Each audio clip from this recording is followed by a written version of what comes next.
Hi guys, welcome back. This is Heavenly Bites. I'm Yonitya. Consistency day of 13th. இன்னைக்கு நம்ம ஸ்டாலுக்கு கொஞ்சம் லேட்டாக தான் போயிருந்தோம். பட் போகிறதுக்கு முன்னாடியே கஸ்டமர்ஸ் வெயிட் பண்ணிட்டு இருந்தாங்க. ஒன் பை ஒன்னாக கஸ்டமர்ஸ் அடுத்தடுத்து வர ஸ்டார்ட் பண்ணிக்கிட்டே இருந்தாங்க. ஸோ போனதுமே கஸ்டமர் அட்டன் பண்ணுறது தான் எனக்கு ஃபஸ்ட்டு ஒர்க்காக இருந்தது. அதுக்கப்புறம் தான் நான் ஸ்டாலே அரேஞ்ச் பண்ணேன். எதனால் இந்த மாதிரி லேட் ஆச்சு அப்படின்னா, ஒரு 2-3 டிஷ் நம்ம நியூவாக ஆட் பண்ணதுனால அதெல்லாம் ப்ரிப்பரேஷன் பண்ணுறதுக்கு ரொம்ப லேட் ஆச்சு.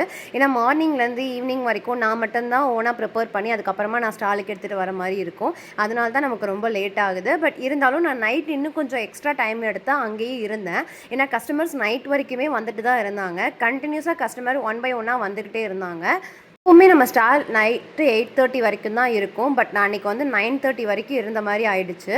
ஏன்னா கஸ்டமர்ஸ் வந்து அப்போ வரைக்கும் வந்துட்டே தான் இருந்தாங்க. நிறைய பேர் அங்கேயே இருந்து டேஸ்ட் பண்ணி பார்த்து ரொம்பவே நல்லா இருந்துச்சுன்னு சொல்லி ஹாப்பியாக ரிவ்யூ ஷேர் பண்ணிட்டு போயிருந்தாங்க. இதே மாதிரி ரெகுலராக நம்ம கடைக்கு வந்து எல்லோரும் என்னை சப்போர்ட் பண்ணுவீங்கன்னு நான் நம்புகிறேன். நம்ம ஷாப் உடுமலைப்பேட்டை கல்பனா கிரவுண்டுக்கு வெளியில் தான் லொக்கேட் ஆகிருக்கு. இன்றைக்கி டே இப்படி தான் போச்சு. நம்ம நெக்ஸ்ட் வீடியோவில் பார்க்கலாம். பாய்.